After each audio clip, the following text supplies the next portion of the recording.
Esta sesión 5 trata de la oración y probablemente todo el mundo piensa que sabe orar y cree que sabe orar, pero la realidad es que Jesús nos enseñó cómo orar y nos dio ciertas pautas que sería muy lindo hoy enriquecer el conversatorio que tienen ustedes en los hogares con algunos conceptos de Jesús que son muy importantes.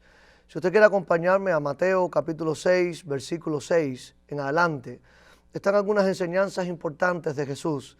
Y él dijo esto: cuando ores, no seas como los hipócritas, porque a ellos les encanta orar en pie en las esquinas de las calles para que la gente los vea. De cierto les digo que con eso ya se han ganado su recompensa. Pero tú, usted y yo, cuando ores, entra en tu aposento y con la puerta cerrada, ora a tu Padre que está en secreto. Y tu Padre que ve en lo secreto, te recompensará en público. Cuando ustedes oren, Jesús dijo, no sean repetitivos, como los paganos que piensan que por hablar mucho serán escuchados. No sean como ellos, porque su Padre ya sabe de lo que ustedes tienen necesidad antes de que ustedes pidan. Y al momento lanzó la oración modelo, lo que conocemos como el Padre Nuestro.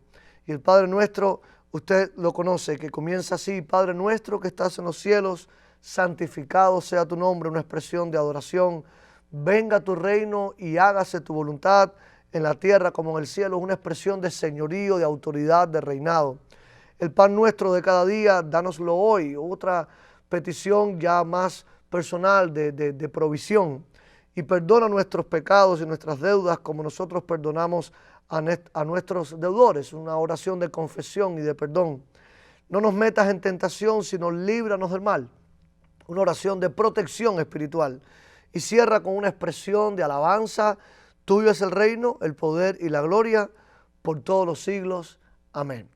Es posible que nosotros conocemos hasta de memoria esta oración, pero dentro de ella y en los consejos anteriores de Jesús están contenidos algunos consejos importantes sobre la oración.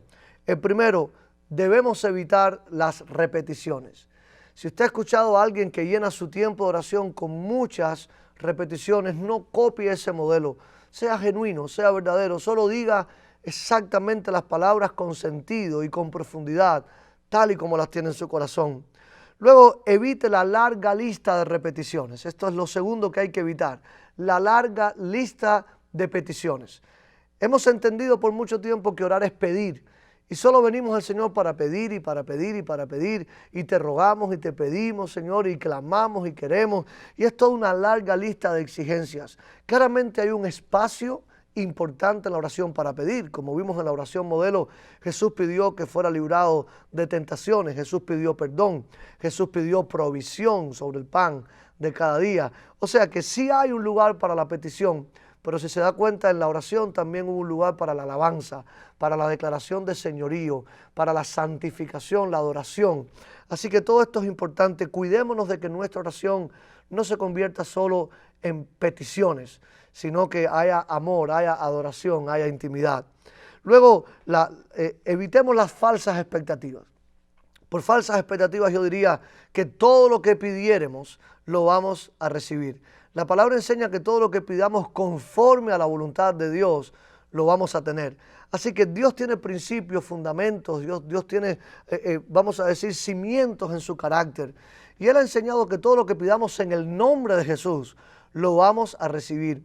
Pero esa frase en el nombre de Jesús no es una fórmula mágica, que solamente por mencionar el nombre de Jesús nuestras peticiones serán concedidas, sino que tiene un significado todavía mayor.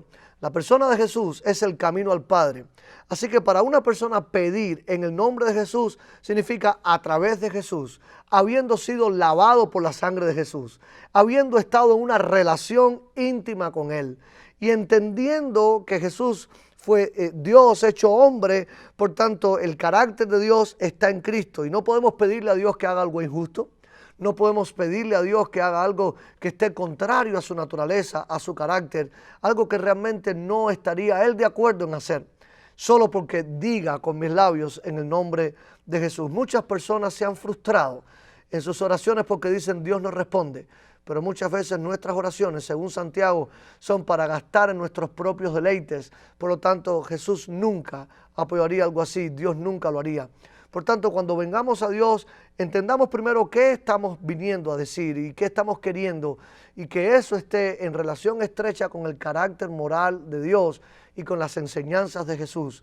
Es así, y solo entonces, cuando oramos en el nombre de Jesús, que el Padre escucha y el Padre responde.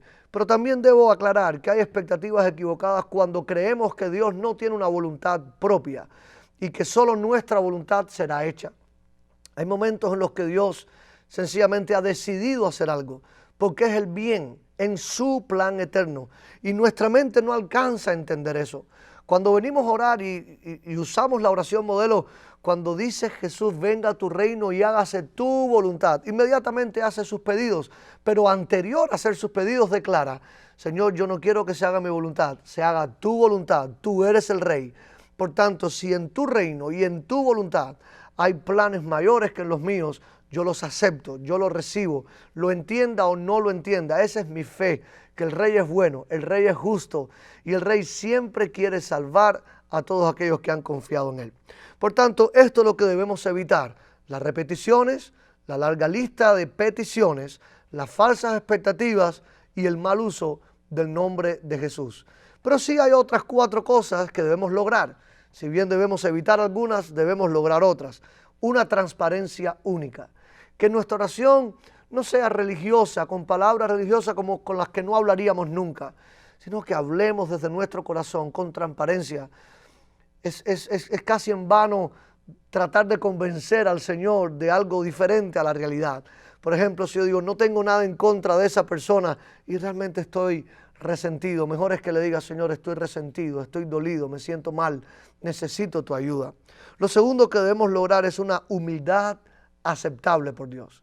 Venir a Dios con humildad es la clave para ser aceptado. La Biblia dice con mucha claridad que Dios resiste a los soberbios, pero que da gracia a los humildes. Dios decide aceptar el clamor de alguien humilde mucho mejor, aunque esté lleno de pecados, debilidades, que el clamor de una persona que aparentemente está todo bien con su vida, pero tiene arrogancia incluida. Hay una historia en la Biblia que habla acerca de eso, de un cobrador de impuestos, una persona despreciada por el pueblo que golpeaba su pecho y le pedía, sé propicio a mí pecador. Y el Señor alabó a este hombre porque venía con una actitud humilde. La tercera cosa que debemos lograr es una disposición a obedecer la voz de Dios.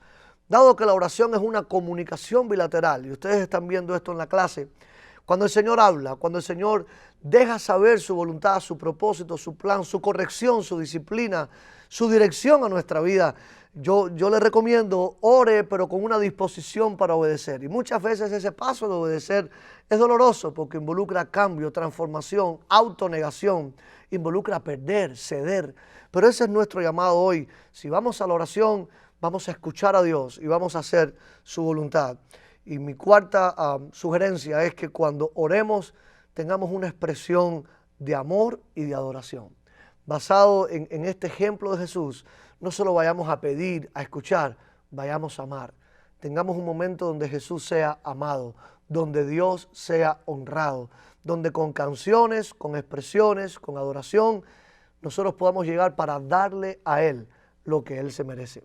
Por tanto, hagamos de la oración la experiencia más importante de nuestra vida, la experiencia diaria que alimenta nuestra vida espiritual, la experiencia que nos conecta espiritualmente con Dios y la disciplina que nos va a dar la madurez y el crecimiento que necesitamos en nuestra vida cristiana.